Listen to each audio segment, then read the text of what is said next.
finalmente chegamos ao top 1 do noso top 10 do mellor da ciencia do ano. Por segundo ano consecutivo, no máis alto do podium da ciencia do mundo mundial, as ondas gravitacionais.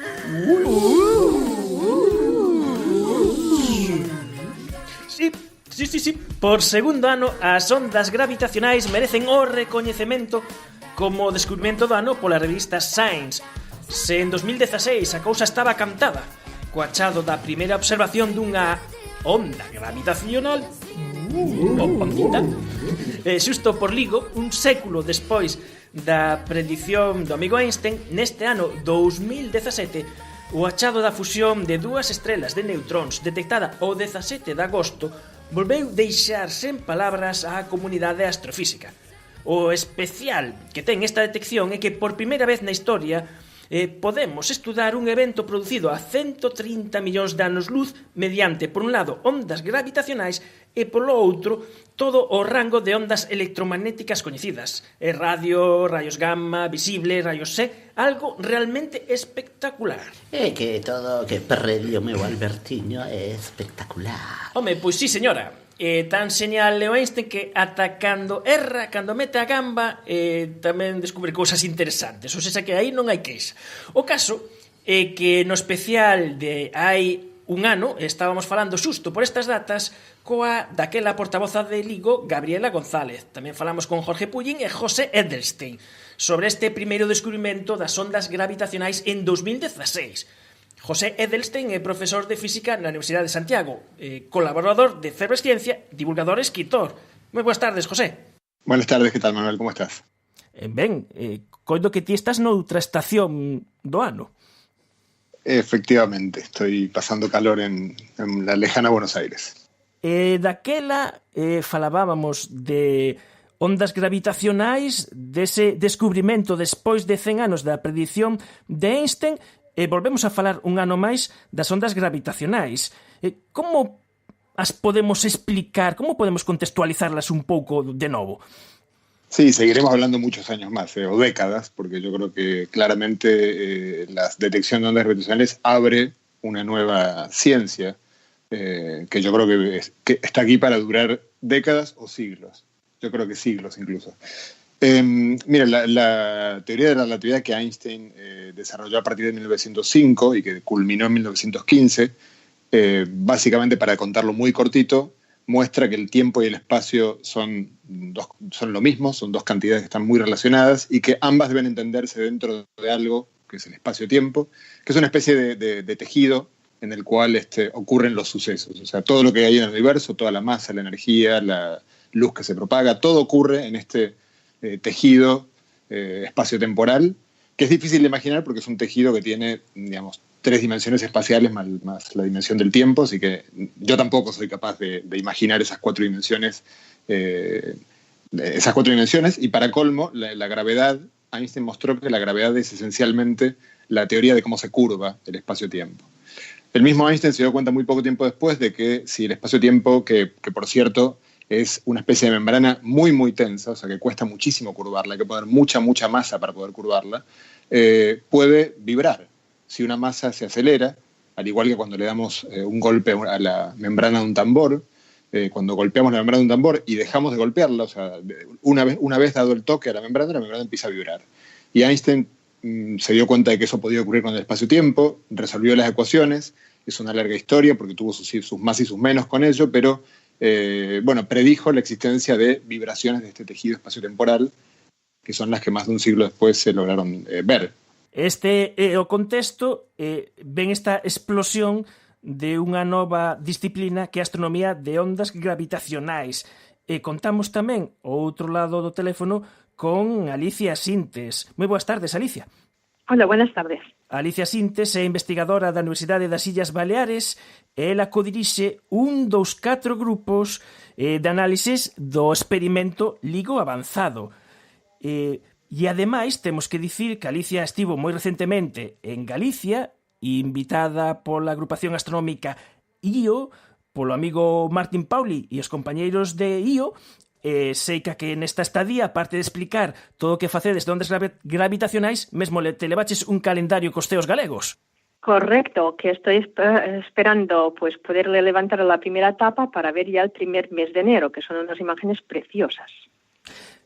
Alicia, este descubrimento das ondas gravitacionais é unha especie de montaña rusa, porque cada vez que se encende o aparato, os aparatos, LIGO e máis Virgo, pois hai unha detección. E eu, cando vexo a historia das ondas gravitacionais, penso que hai o que conseguistes foi un premio a persistencia, porque vos estabais facendo unha investigación que eu diría se fose para invertir en bolsa sería de moi alto risco. Era de algo que parecía que estaba aí, que o premio era moi grande, pero o resultado moi incerto, polo menos de cando se iban a chegar a conseguir esas ondas gravitacionais. Non sei se ti o ves un pouco así. Tienes un poco de razón, es muy curioso. Además, tengo un trozo de periódico que lo tengo que marcar, porque curiosamente el 14 de septiembre de hace unos añitos atrás, dije en su momento dado, porque ignoraba cómo estaría la situación, que en 2015 haríamos la primera detección. Y curiosamente, unos años después, el mismo día en que yo había dicho que tal año haríamos la primera detección, la detección ocurrió. Pero yo no soy bruja.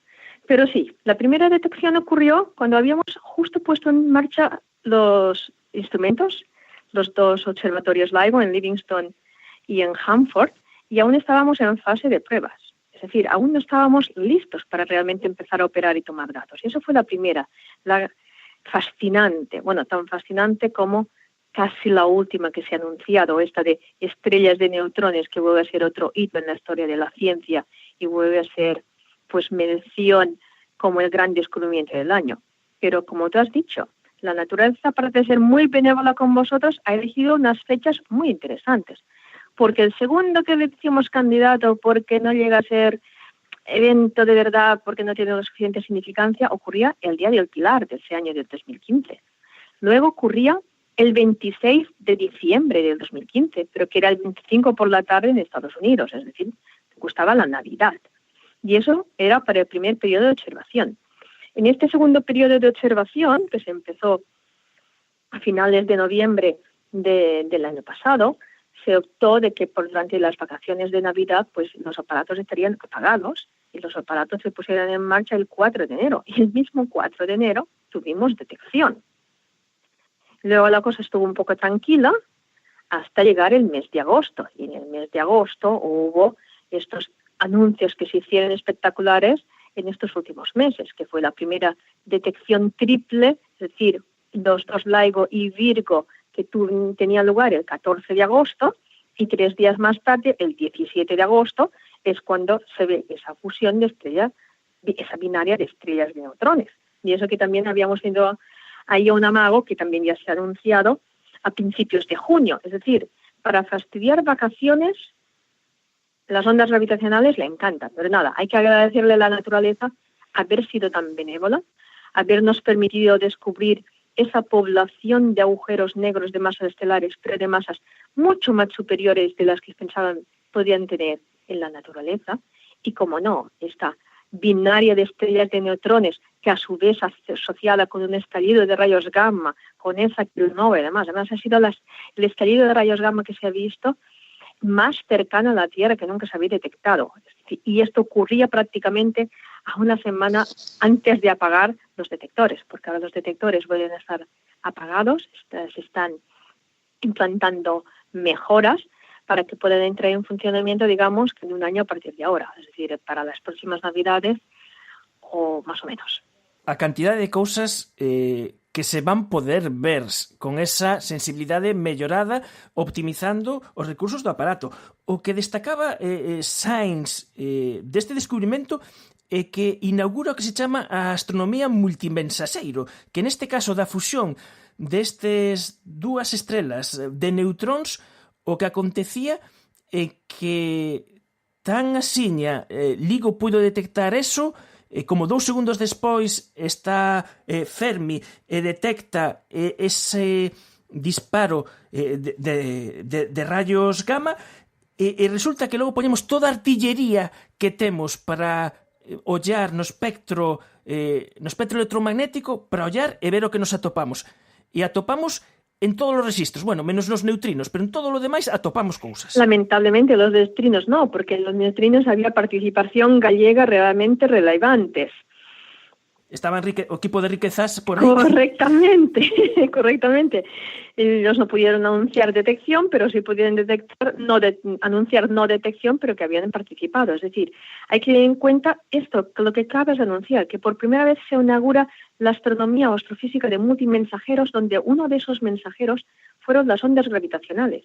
Y luego hubo unos 70 observatorios terrestres espaciales que anunciaron conjuntamente con LIGO y Virgo este descubrimiento histórico. Y como has dicho, esto fue algo fascinante, porque al cabo de algo menos de 2 segundos de que se ve la fusión de esa estrella de neutrones, se detecta el estallido de rayos gamma.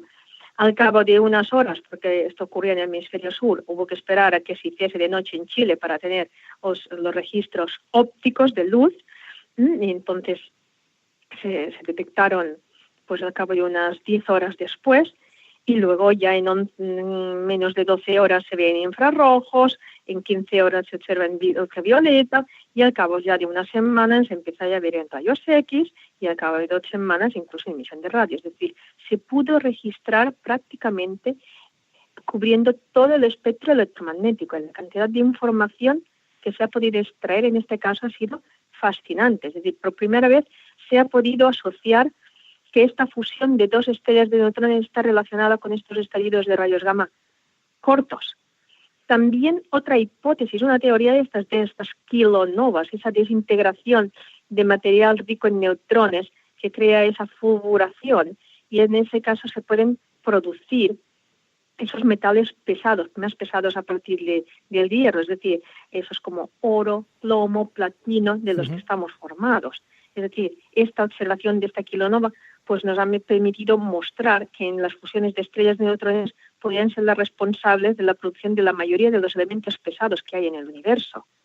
El detectar estas ondas gravitacionales y solo 2 segundos después de los estallidos de rayos gamma, teniendo en cuenta que han viajado ambas ondas durante 130 millones de años y que llegan con esta diferencia de tiempo, que es la que se espera, pues aporta evidencias de que tanto las ondas gravitacionales como las ondas electromagnéticas viajan a la misma velocidad de la luz. Y, vamos, una cantidad de información. A su vez ha permitido abrir nuevos interrogantes, pero ha conseguido confirmar cosas que simplemente eran hipótesis teóricas. Y como has visto, vamos, en un momento dado estaba cualquier aparato que se prestase, estaba todo el mundo apuntando a la misma galaxia. He dado algunas charlas sobre esto y lo presento, la verdad, como la observación astronómica más espectacular de la historia de la astronomía, porque por muchas razones, digamos, pero esto es la posibilidad de ver durante un lapso de muchas semanas todo el proceso completo, recorriendo todo el espectro de ondas electromagnéticas y confirmando una a una las hipótesis teóricas que abarcan prácticamente toda la física, porque todo lo que fue ocurriendo ahí en distintas escalas de energía, bueno, pues abarca desde la física nuclear hasta los espectros atómicos, cuando se descompone la luz se ve los espectros atómicos que permiten describir qué es lo que se está produciendo allí. Bueno, muchísimas cosas del proceso, que es un proceso complejo, por el cual estas 2 estrellas se fusionan, se han podido comprobar con mucho detalle. Y yo también me gustaría decir una cosa, porque si bien, obviamente, cuando se hizo la primera detección de ondas gravitacionales y las subsiguientes, bueno, yo tengo infinito respeto por mis colegas que trabajan en LIGO y lo di por hecho. Yo creo que Alicia quizás va a acordar conmigo en que esta detección de la kilonova, que permitió contrastar también con la observación electromagnética y verificar que las ondas gravitacionales pueden servir de alerta de que algo está ocurriendo en alguna parte y que uno lo puede luego efectivamente encontrar y rastrear durante varias semanas, es una confirmación en la que si algo de duda podía caberle a alguien de que se habían observado las ondas gravitacionales, esto las liquida absolutamente. Hay que tener en cuenta que... Correctamente. Es decir, ver una señal tan clara, es tan clara como la primera, tan hermosa, además esta es de larga duración. A partir de los 30 hercios la pudimos observar durante más de 100 segundos, es decir, durante varios minutos.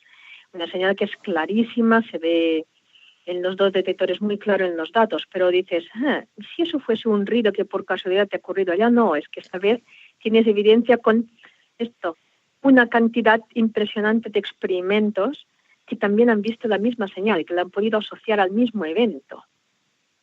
Es decir, eso es muy interesante, porque son diferentes maneras de aportar información complementaria al mismo suceso, y con esto puedes aprender muchas cosas más.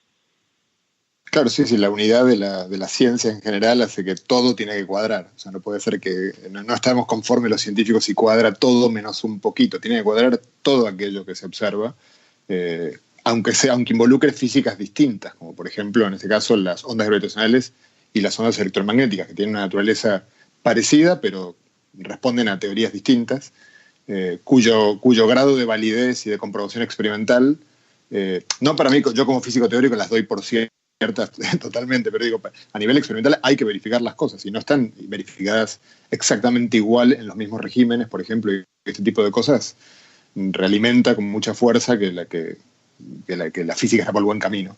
Otra cosa muy linda que me gustaría señalar, que yo creo que no se subraya lo suficiente porque los científicos estamos acostumbrados a esto, pero en el mundo exterior no tanto, es que 70 telescopios en tierra y en el espacio, más LIGO, Virgo, que toda la comunidad internacional, países que son políticamente incluso enemigos, y se pongan a colaborar para un fin constructivo, que es el de poder comprender un poco mejor la naturaleza, es algo que yo creo que debe ser celebrado, y debe ser celebrado y debe ser señalado, ¿no? Porque pareciera a veces que en otros niveles de la esfera, en otras esferas humanas es tan difícil sentarse a hablar con el distinto, que creo que es importante que la gente sepa que afortunadamente en algunos temas se colabora plenamente entre todos los seres humanos.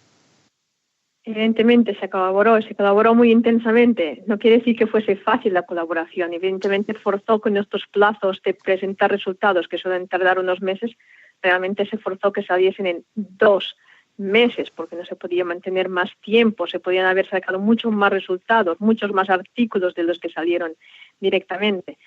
No fue fácil, pero creo que todas las partes involucradas aportaron mucho, dieron mucho de sí para que eso fuese una realidad. Creo que todo el mundo se dieron cuenta de lo excepcional que era ese evento y de la cantidad de información que realmente juntándose y trabajando juntos podían aportar mucho, mucho más.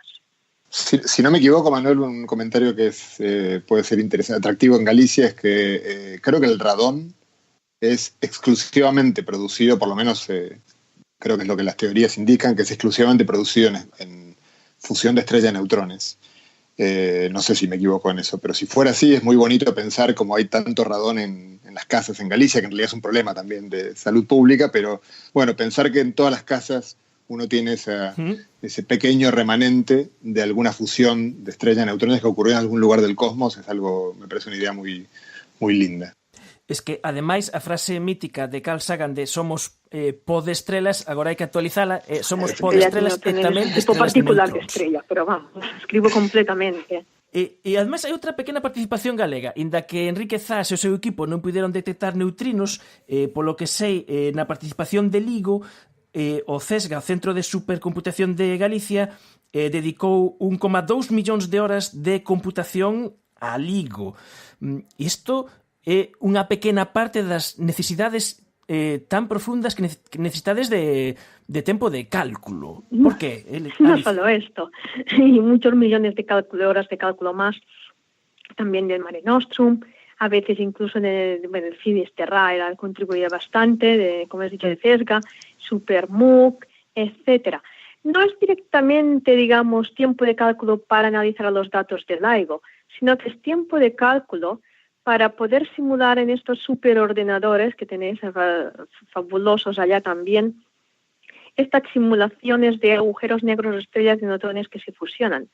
El problema es que para simular, digamos, las últimas órbitas, los últimos segundos de vida de estos sistemas, pues se tardan varias semanas de simulación utilizando cientos de procesadores.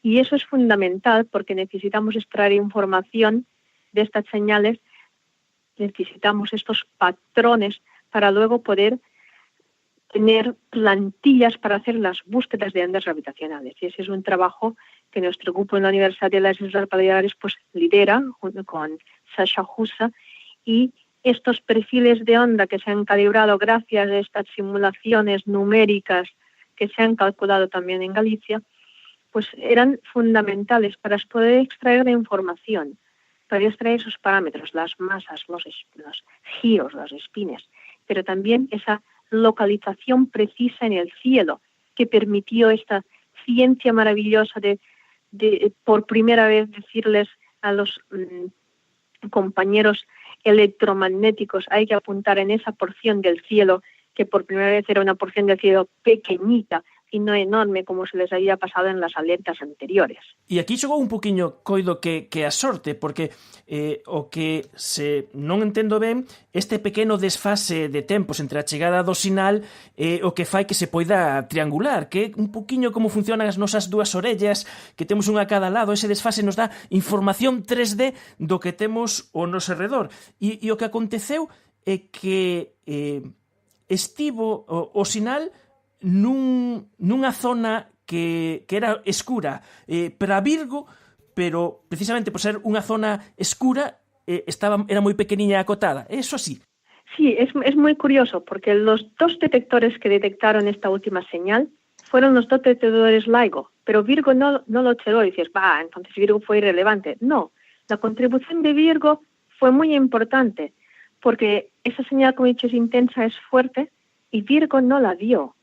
Y eso permitió, aunque no lo viese, poder acotar la zona del cielo de donde estaba localizada la fuente, porque tenía que estar situado entonces en un punto oscuro, en un punto negro para el detector Virgo. Y eso permitió reducir aún más el área de búsqueda.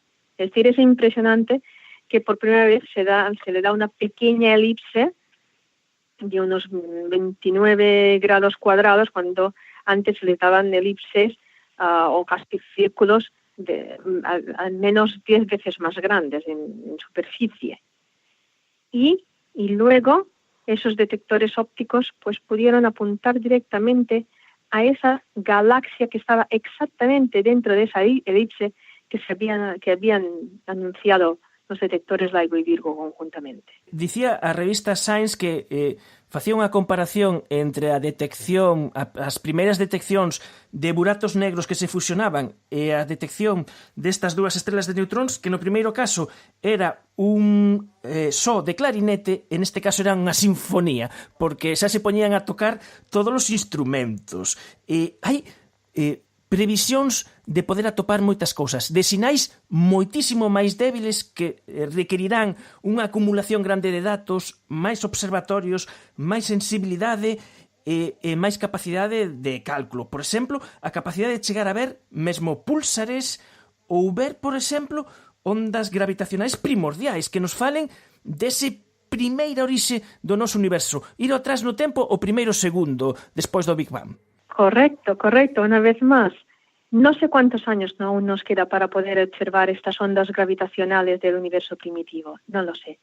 Yo no soy muy optimista al respecto, porque si nos basamos en teorías más o menos estándares, aún nos falta mucha más sensibilidad, tanto en estos detectores terrestres, es decir, tendría que irnos a tercera generación y mucho más allá para poder tener la sensibilidad para poder ver unos modelos inflacionarios razonables, e incluso para espacio, para LISA, las posibilidades también son ligeramente remotas. Ahora, como tú has apuntado, hay muchas señales diferentes, no solo estas fusiones de estrellas de neutrones. Parte de nuestro grupo, en particular, yo lidero pues este grupo de trabajo de LIGO Virgo en la búsqueda de estas señales continuas procedentes de estrellas de neutrones o púlsares aislados. No se ocurre ningún drama, ningún cataclismo. Y estas señales de varias órdenes de magnitud inferior a las que se han detectado. Pero tiene la ventaja de que al ser unas señales continuas, simplemente pues se ha de analizar los datos conjuntamente, pero durante meses y meses de observación. Y eso es lo que aún estamos trabajando, porque aunque los detectores ya estén apagados, ahora es cuando tenemos que empezar a analizar los datos del segundo periodo de observación de LIGO y Virgo para poder buscar esas señales continuas procedentes de estos púlsares o de estas estrellas de neutrones en nuestra propia galaxia, pero que están ahí simplemente ligeramente deformadas y que también nos están enviando señales sobre su interior, es decir, estamos hablando de unas estrellas del tamaño, de una masa parecida a la de nuestro Sol, como mucho 2 veces la masa de nuestro Sol, en un radio de unos 10 kilómetros. Es decir, tenemos la materia en condiciones extremas. Y ahí también la física es un laboratorio que nos permitiría estudiar, el comportamiento de la materia en condiciones extremas. Es decir, conseguir tener información de estos outros cuerpos tamén sería fascinante. Ademais, aquí poderíamos colaborar desde as nosas casas deixando o tempo de máquina dos nosos computadores no programa Einstein at Home. Correcto, y invito a todo el mundo. No sugiero no ponerlo en un iPhone ni iPad por lo que pudiera pasar, que aunque se puede correr, pero en ordenador, porque se pueden calentar. Hace unos años se calentaban y no convenía, pero evidentemente se baja la aplicación, salvador de pantalla, y nos ayuda a calcular, porque nos faltan muchos recursos de cálculo. Siempre buscamos recursos de cálculo, tiempo de computación. José, ¿alguna cuestión máis así para rematar? Yo quiero un par de cositas breves. Una respecto a las ondas gravitacionales del Big Bang. También hay que recordar que, por la misma unidad de la física, hay otras formas, en principio, de acceder a ellas. No muchas, la verdad, pero hay otra que es, en principio, algo que hace unos años estuvo de moda porque hubo un anuncio fallido de su observación, que son lo que se llaman los modos B de la polarización la observación detallada de la polarización del fondo cósmico de microondas. Es algo que en principio, si bien se hizo un anuncio fallido hace unos años... Bicep 2 era, ¿no? Claro, exactamente, el Bicep 2. Como a veces ocurre cuando los científicos fallamos, si bien al principio hay una decepción, luego la moral también sube un poquitito porque uno dice, pero no está tan lejos, porque con estas observaciones a veces lo que pasa es que uno no sabe cuán lejos está de poder ver algo. O sea, yo en ese sentido con las ondas gravitacionales, como le he confesado a Juan Calderón, que fue luego estudiante de Alicia, yo pensé que no iban a verse por muchísimos años más y me alegro de haberme equivocado. Eso es una cosa. Y lo otro que es interesante, si bien estamos muy acostumbrados a que solo la novedad pareciera que importa, pero la observación continuada de ondas gravitacionales es muy interesante por muchas razones. Por ejemplo, como dijo Alicia, cuando se observó la primera fusión de agujeros negros, sorprendió la masa de estos agujeros negros, que es una masa un poco inesperada, porque no es... esperaríamos que los agujeros negros más típicos tengan una masa inferior a esa. Y luego, para colmo, los siguientes que se observaron son más o menos parecidos al primero. Entonces, por ejemplo, algo que claramente hay que comprender y va a alumbrar muchas áreas de la física es, cuál es la distribución de masas, estos agujeros negros, esta población, esta especie que vive por ahí por el universo, cómo se distribuye. La mayoría son de qué masas, por qué, cómo se forman.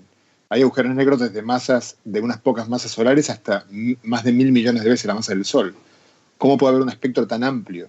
Es algo que yo creo que no comprendemos, y la observación continuada y el aumento de la estadística va a permitir manejarnos con un poco más de datos que lo que podemos tener ahora.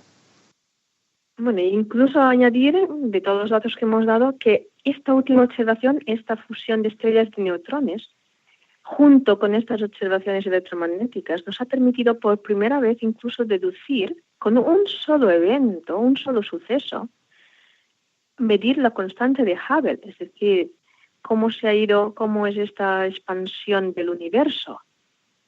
Y eso también nos aporta información en cosmología, es decir, con ondas gravitacionales vamos a aportar respuesta a muchos campos, a la física fundamental, a la cosmología y evidentemente a la astrofísica.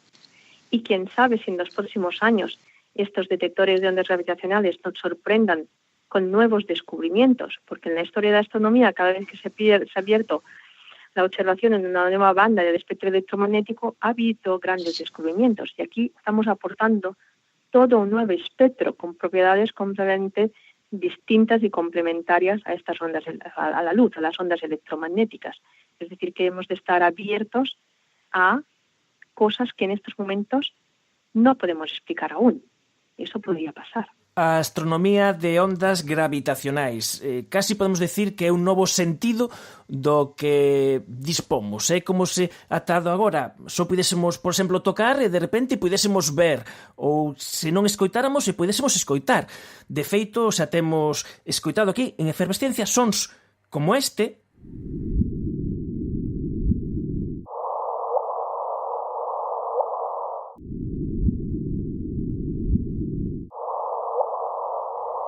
que son a fusión de dous buratos negros, aínda que, no seu momento, José Edelstein nos explicou que realmente eso non é un son real, senón que é un xeito que temos de procesar ese sinal e de poder convertilo en algo que podemos, neste caso, escoitar. As ondas gravitacionais falaremos moito, non son meses, en anos, en décadas, desta nova disciplina. Tivemos a sorte de poder falar esta tarde con Alicia Sintes, da Universidade das Illas Baleares, que dirixe un dos 4 grupos que analizan os datos dos experimentos LIGO-Virgo. Moitas grazas, Alicia, por nos atender.